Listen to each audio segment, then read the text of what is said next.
Zach Sang and the gang. Zach Sang and the gang. We're hanging out in the studio with Tyler from Neon Trees, my friend. Me. Hey. Dude, it's been a while. It's been a bit. I think, what, 3 years probably? It's been 3 years. You had Animal out at this time. And I had that like...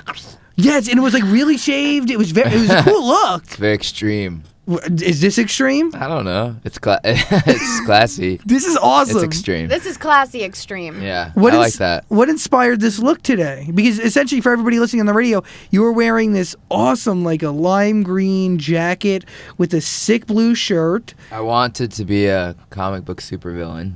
I see that. it. I Yeah. see And that. I was like, here we go. Dude, that's sick. And the gold boots, Nailed it. everything. Everything. Wow. Thank you. Dude, you've come a long way. And we were talking about, the last time we saw each Physically. other. Is what you're saying. Physically, yeah. But we've talked about the last time that we saw each other and how far the both of us has really come. Yeah. But you even more so than me. I mean, you have had hit songs. Yeah. Songs that have really, ingrained themselves in the fabric of society and for a whole generation. It's fun, man. I was talking about this today. Like, it's cool to go anywhere in the world, and like, if they don't speak your language, they at least sing like 2 or 3 of your songs. Wow, that's And, amazing. Yeah, it's like a language in and of itself. So That feeling must be amazing. yeah, regardless of like the things, maybe some failures or like some things we still want to do, like to have that under our belt is a real opportunity and success. So it's cool. How can you tell me the story? Where did it all come from? I mean, where did Neon Trees? How did it form? I mean, give me the history a little bit. Me and our guitar player lived together in California, and we were introduced by our fathers because we were kind of like the 2 sons in the families that like weren't going anywhere or like didn't have any answers to like what we wanted to do. So they're like, oh, you guys like music, you should hang out. And then we ended up like hanging out a lot and just playing music, and we weren't really friends, but but when we would play music together, it sounded really good.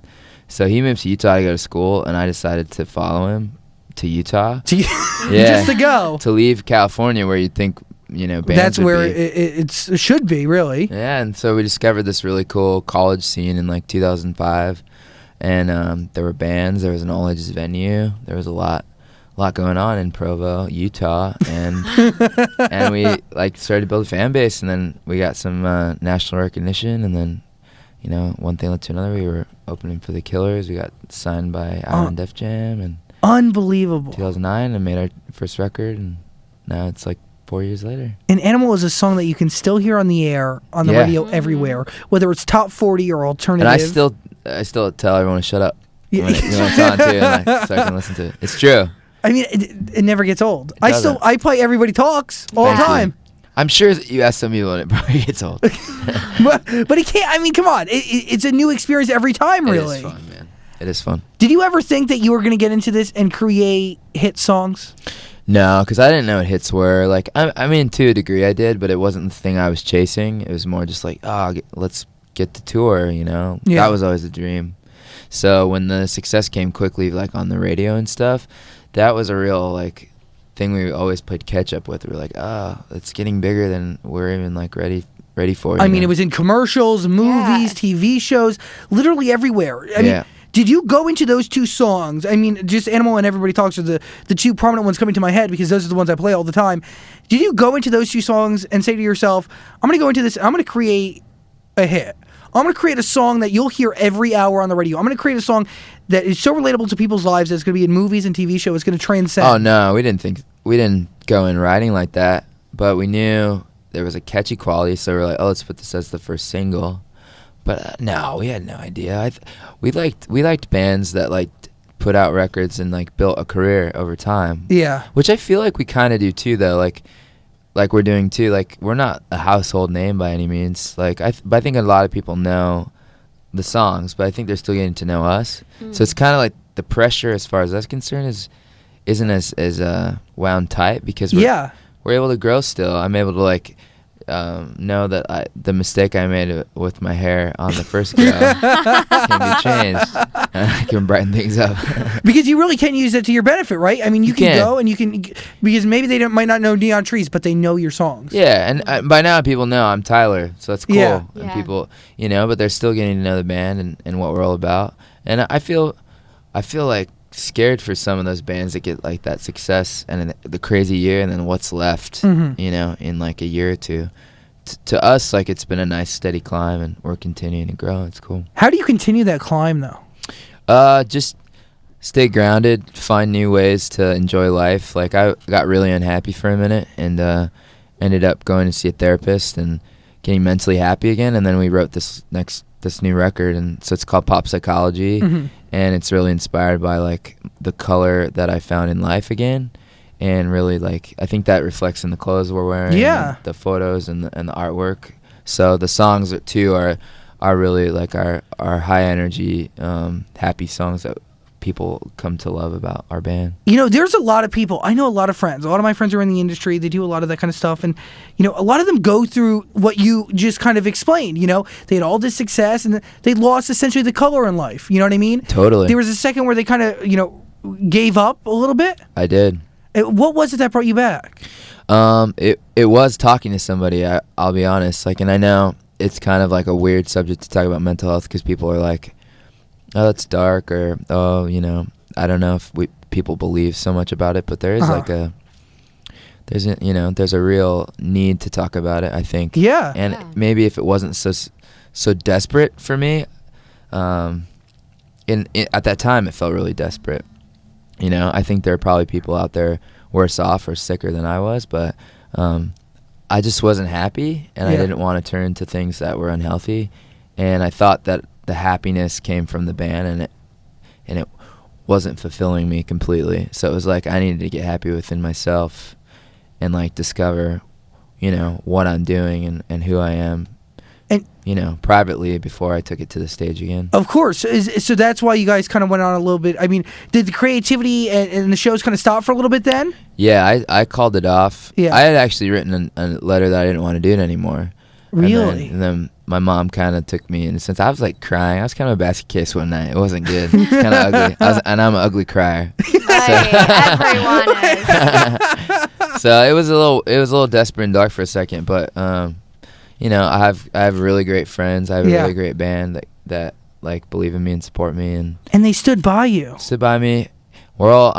I turned 30 a couple months ago. I think we're all a little older and wiser, and luckily we still have this success under our belt, and we didn't have like this public spat. Which is, I think, fallout. again, as you said before, it really worked to your benefit because now you guys can come back. Right, and I'm sure you're looking at it all with a different outlook. I mean, how does your outlook change now compared to when you were writing the first record?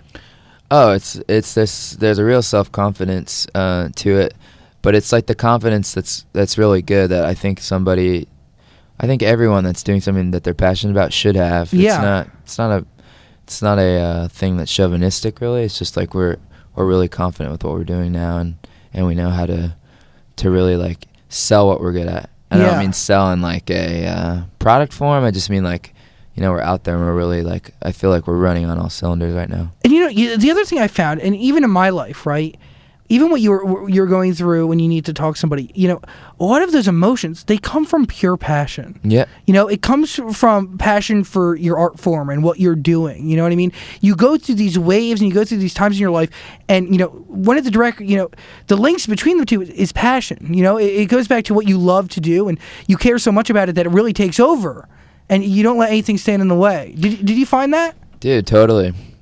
And I think I used to like kind of like beat myself up for like having I don't know, some meltdowns or having anxiety, and I learned that it's okay to have those feelings. It's actually like it's really good to have those feelings and let it out and then move on, and that's been the best thing, man, because now I'm just like a happier dude, and like overall, like I think I treat my friends better because of it. I don't think I was a total jerk, but I don't know. I just think I'm a better guy for it. Even if you were to say that you were a jerk, I couldn't even fault you for it. I don't think a lot of people could fault you for it because you had so much success so fast. It was literally like, bam, Animal became the thing. I remember playing it on the radio for the first time, and that was literally the song. You turned on the TV, that was the song you heard. It's kind of that song, that year, yep. It's crazy. It's insane. Yep. I can't even fault you for it because that, for somebody to go through, is crazy.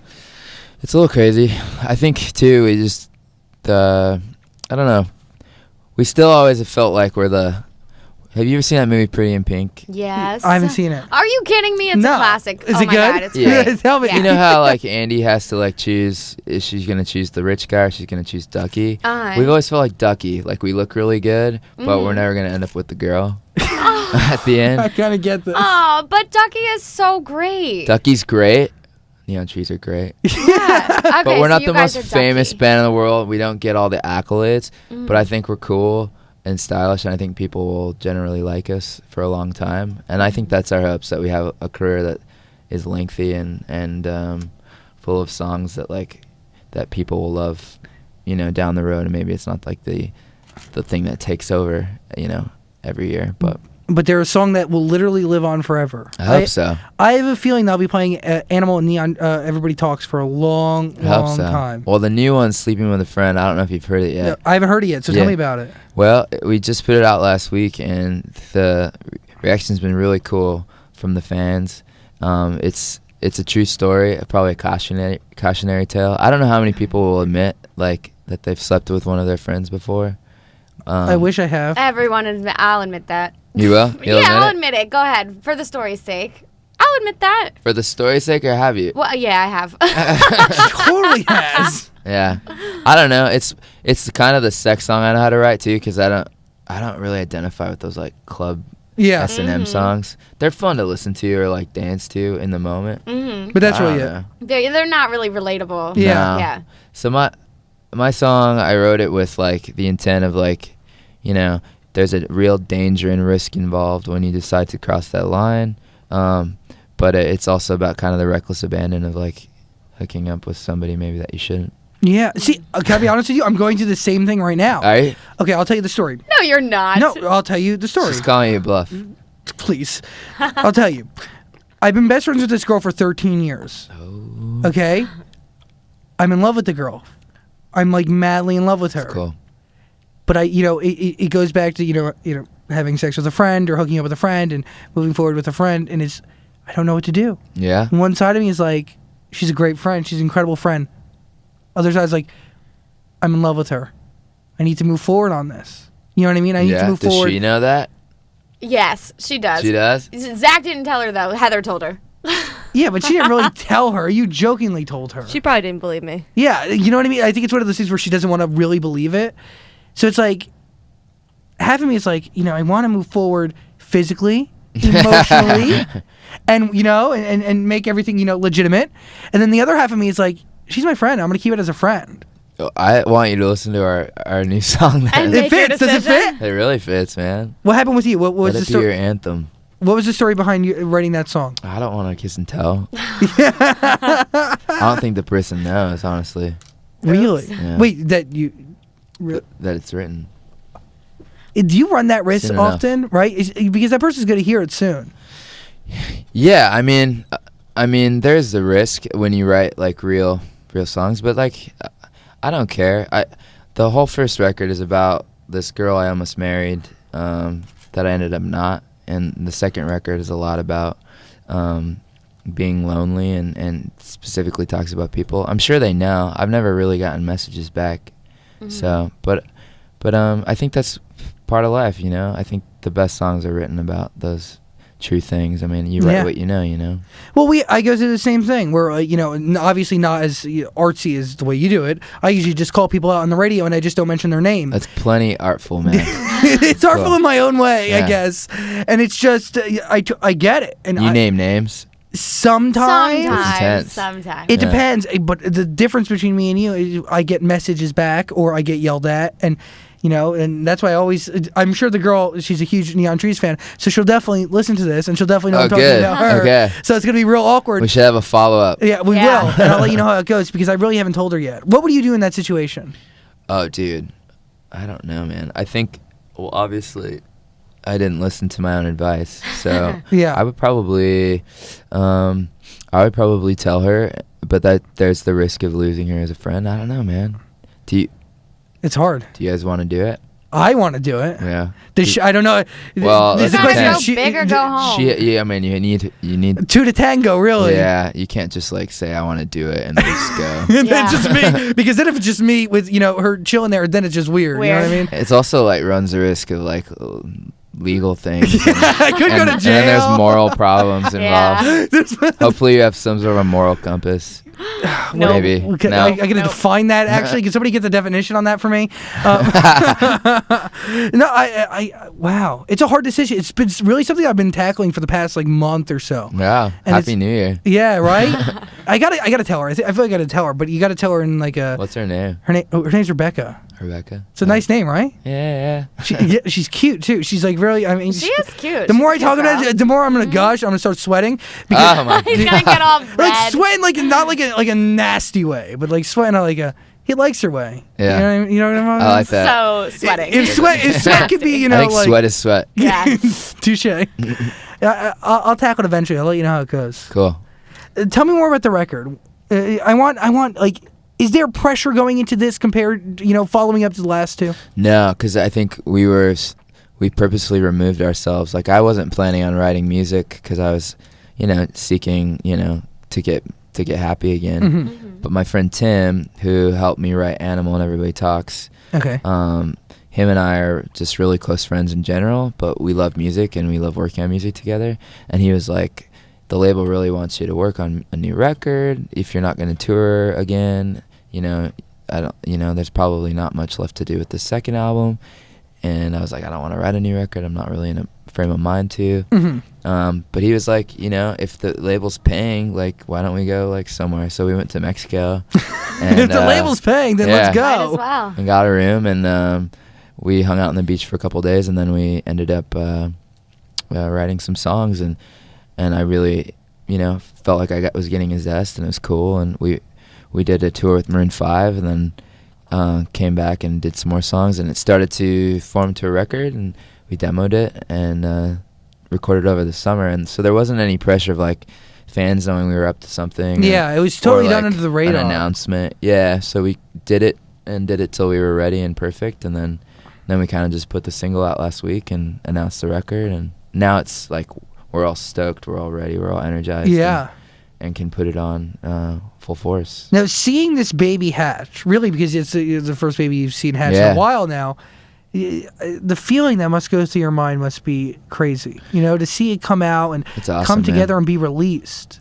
It's cool because there was a minute where I wasn't like shaving and was wearing a hat, so it's kind of fun to like. It's fun to be like back in the clothes and back in like back doing things like this, and Yeah. talking about things that I love and things I'm passionate about.